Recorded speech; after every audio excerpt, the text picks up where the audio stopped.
बंजर स्थान ने भगवान को अपनी ओर आकर्षित कर लिया। क्यों?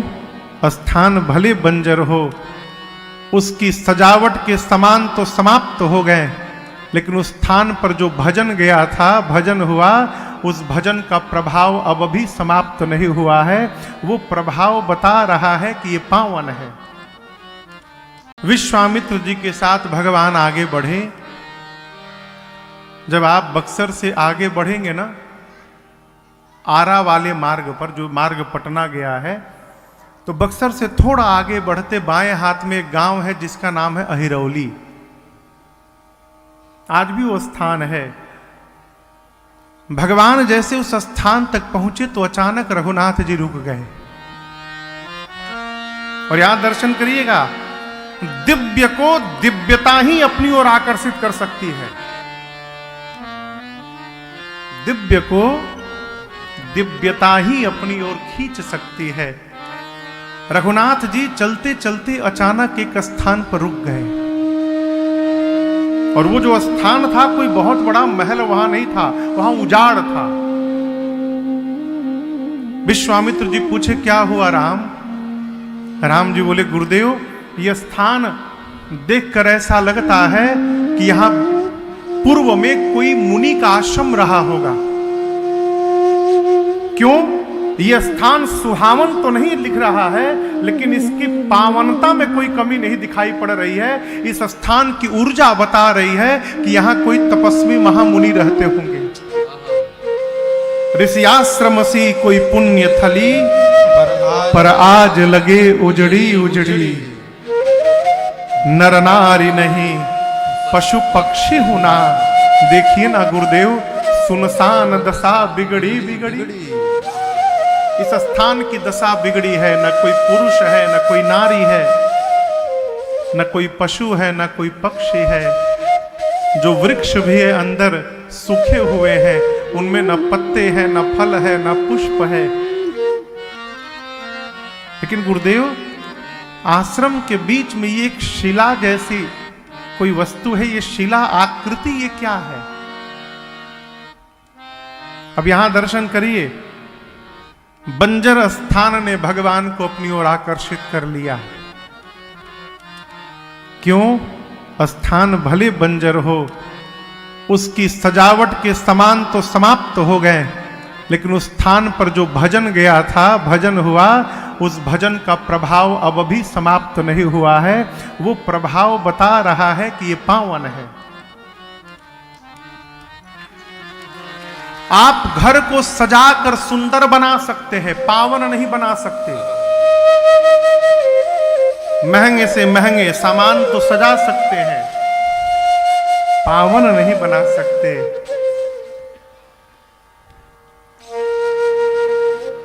सुहावन बनाने के लिए साधन चाहिए और पावन बनाने के लिए साधना चाहिए। ये मूल अंतर है। राम जी खड़े हो गए, कहे, गुरुदेव, ये स्थान कैसा है? विश्वामित्र जी ने पूरी कथा सुनाई। राम, इस स्थान पर गौतम ऋषि का आश्रम हुआ करता था। अब वो यहां से चले गए। और ये जो आप पूछे ये शिला कैसी है, तो ये गौतम नारी श्राप बस उपल दे धरी चरण कमल रज चाहते कृपा करहु रघुवीर। श्री विश्वामित्र जी ने राम जी को पूरी कथा सुना डाली। कौन सी कथा सुना डाली? गोस्वामी जी ने उस कथा में ताला बंद कर दिया है। ऐसा नहीं कि गोस्वामी जी को मालूम नहीं है। और गोस्वामी जी को छोड़िए, यहाँ जितने लोग बैठे हुए हैं, इनमें से भी कई लोगों को पता होगा कौन सी कथा सुना डाली। अहिल्या जी ने क्या क्या अपराध किया, और क्यों उनके पति गौतम ऋषि ने उनको श्राप दिया, कई लोगों को मालूम होगा, परंतु गोस्वामी जी ने इसको बताया नहीं, छिपा दिया। सकल कथा मुनि कहा विशेष। क्यों? सब हम ही बताएंगे ये आवश्यक नहीं है। श्री रामचरितमानस, आदरणीय राजन जी अभी जैसी सूचना मिली, प्रयासरत है कि श्री रामचरितमानस को भारत का राष्ट्र ग्रंथ घोषित किया जाए। जिस दिन होगा उसी दिन भारत का उत्थान प्रारंभ हो जाएगा।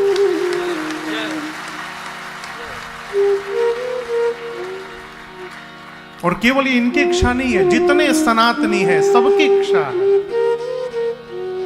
पूरे ब्रह्मांड में यदि कोई मर्यादित ग्रंथ है वो श्री रामचरितमानस जी है? ये मर्यादित ग्रंथ है। आप दर्शन करिए, छिपा दिया। क्यों? जिस वार्ता से हम कितने भी बड़े ज्ञानी क्यों ना हो, परंतु समाज में वैसी ही बात करनी चाहिए जिससे किसी के चारित्रिक दोष का चर्चा ना हो जाए समाज में। छिपा दिया। कहा ये गौतम ऋषि की अर्धांगिनी अहल्या है, पति ने ही श्राप देकर इनको शिला का बना दिया। और राम, आपसे मैं बताऊं, ये युगों से केवल एक वस्तु की प्रतीक्षा में बैठी हैं, वो आपके चरणों का रज है। इन्हीं चरणों के रज से इनके श्राप का मोचन बताया गया है। इसलिए हे राघव, कृपा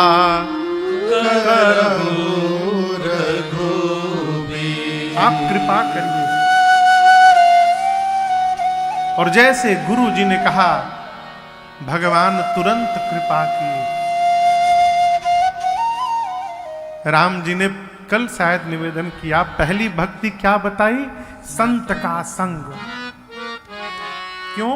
देखिए, संत जब किसी का प्रमाण पत्र बना देते हैं तो भगवान उस पर विचार करना बंद कर देते हैं। इस बात को ठीक से समझिएगा। कहीं भी मंदिर में हम और आप जाते हैं, मंदिर में प्रसाद मिला, हाथ में प्रसाद लिए, प्रसाद में यदि तुलसी दल दिखाई पड़ गया, तुलसी दल दिखाई पड़ते हम समझ जाते हैं कि ये प्रसाद है। समझते हैं ना? जब दल दिखाई पड़ जाता है फिर हम ये नहीं सोचते ये प्रसाद ताजा है कि बासी है। सोचते हैं क्या खट्टा है कि मीठा है? नहीं सोचते। दल दिखाई पड़ा, हम श्रद्धा पूर्वक प्रसाद को स्वीकार कर लेते हैं। उसी प्रकार संत जब भगवान से कृपा करने के लिए किसी पर कह देते हैं तो भगवान उसकी पात्रता का विचार नहीं करते, संत के कहने से बिना सोचे उस जीव पर कृपा कर देते हैं। इसलिए संत का संग प्रथम भक्ति बताया गया। प्रथम भक्ति। महापुरुष एक कथा कहते हैं,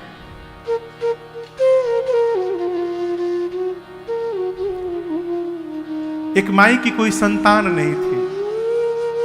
ये मैं सत्य घटना सुना रहा हूं सिंह जी। कोई संतान नहीं थी। जिसने जो बताया माई ने किया। वो बाबा के पास, वो मंदिर में, वो डॉक्टर के पास, वो वैद्य, करते करते 12-15 साल में थक गई। मिट्टी का घर था। एक दिन सुबह सुबह गाय का गोबर पानी में मिलाकर आंगन में लीपते हैं ना, वो घर का आंगन लीप रही थी गाय के गोबर से। सवेरे सवेरे का समय दरवाजे पर एक महात्मा आए और बोले, माँ रोटी दे दे मुझे, भगवान तेरी सब मनोकामना को उठा के चलाया दरवाजे पर, संत के मुख पर आके लगा छपाक।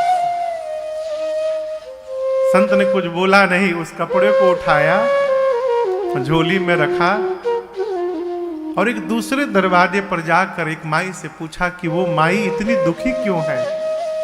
तो उस औरत ने पूरी कथा सुनाई। वो संत चुपचाप अपनी कुटिया में गए और जो कपड़ा चला के मारी थी उस माई ने, गोबर लगा हुआ, उस कपड़े को पहले धोया, सूती कपड़ा खूब बढ़िया से उसको स्वच्छ किया, निर्मल किया, सुखाया और उसको फिर पतला पतला कपड़े को फाड़ कर और उसी कपड़े से बाती बनाई। बाती बनाकर रात्रि में घी का दिया जलाकर और उसी कपड़े की बाती को उसमें डालकर जलाकर भगवान के सामने संत ने रखकर कहा, प्रभु उस माई को मुझे देने के लिए इसके अलावा कुछ नहीं था, जो माँ ने दिया है उसको आपकी सेवा में लगा दिया हूं प्रभु, उसकी मनोकामना पूरी करिए। और कहते हैं कि साल भर बाद उस माई के आंगन में लाला हो गया। ये क्या है, संत जब कृपा करने को कह दे तो भगवान विचार करना समाप्त कर देते हैं। विश्वामित्र जी ने कहा, कृपा करहु रघुवीर, हे रघुवीर कृपा करिए। और जैसे विश्वामित्र जी ने कहा, भगवान ने तुरंत श्री चरण रज का स्पर्श कराया। स्पर्श होते रज का मां तुरंत चैतन्य अवस्था में हो गई, खड़ी हो गई। जो पत्थर की थी वो खड़ी हो गई, सामने हाथ जोड़कर खड़ी हो गई। बाबा कहते हैं, परसत पद पावन शोकन सावन, प्रगट भई तप पुंज, देखत रघुनायक जन सुखदायक, सन्मुख होई कर जोई, अति प्रेम अधीरा पुलक शरीरा, मुख नहीं आवई वचन, अतिशय बड़ भागी चरण ही लागी, जुगल नयन जलधार, धीरज मन कीन्हा प्रभु कहूँ चीन्हा, रघुपति कृपा भगति पाई, अति निर्मल वाणी स्तुति ठानी, ज्ञान गम्य जय रघुराई, मैं नारी अपावन प्रभु जग पावन, रावण जन सुख लाई, राजीव विलोचन भव भय मोचन,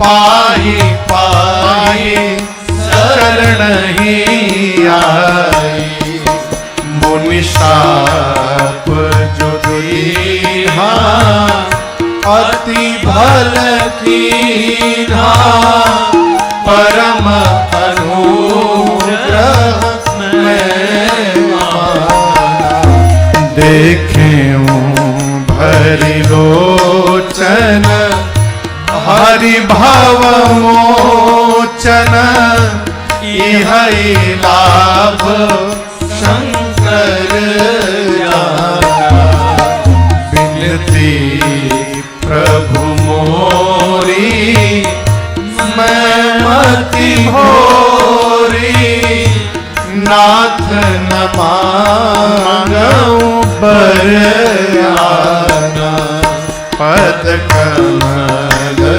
परागा रस अनुरागा, मम मन मधुर करे पाना, जेहि पद सुर सरिता परम पुनीता, कृपा प्रकट भई शिव शीस धरी सोई पद पंकज जेहि पूजत अज मम शिर धर्यो कृपाल एहि भांति सिधारी गौतम नारी एहि भांति सिधारी गौतम नारी बार बार हरि चरण जोवति मन भावा सो बर पावा गैपति लोग आनंद जोवति मन भावा सो बर पावा गैपति लोक सोवति मन भावा सो बर पावा। भगवान ने जैसे चरण रज का स्पर्श कराया, मां अहिल्या खड़ी हो गई। गोस्वामी जी कहते हैं, देखत रघुनायक सुखदायक जन सुखदायक सन्मुख हुई कर जोरी रे मां अहिल्या हाथ जोड़कर खड़ी हो गई। इतना प्रेम उत्पन्न हुआ, प्रकट हुआ, शरीर का एक एक रोम पुलकित हुआ, कंठ अवरुद्ध हुआ, नेत्र से अश्रुपात हुआ और व्याकुल होकर मां भगवान के चरणों में प्रणिपात हो गई। प्रवाह ऊपर की ओर बढ़ता है। पहले रोंगटे खड़े भये और ऊपर बढ़ा, कंठ अवरुद्ध हुआ और ऊपर बढ़ा, नेत्र से झरझर अश्रुपात हुआ और ऊपर बढ़ा, मस्तिष्क काम करना बंद कर दिया और मां भगवान के चरणों में लौट गई, प्रणिपात हो गई। रघुनाथ जी ने उठाया मां को। अहिल्या जी स्तुति करने लगी, प्रभु मैं नारी अपावन प्रभु जग पावन रावण रिपु जन सुख हे कमल के पुष्प के समान नेत्र वाले, राजीव बिलोचन प्रभु हैं आप, भव भय मोचन। ये पापिनी अहिल्या पाही पाही शरण प्रभु मैं आपकी शरण में हूं नाथ। राम जी बोले, आपके पति ने आपको क्यों शाप दिया? मां बोली, प्रभु मुझे भी आज तक लगता था कि मेरे पति ने मुझे शाप दिया है, लेकिन आज पता चला कि मेरे पति ने मुझे शाप नहीं दिया था नाथ, मेरे पति ने मेरा उद्धार करा दिया था।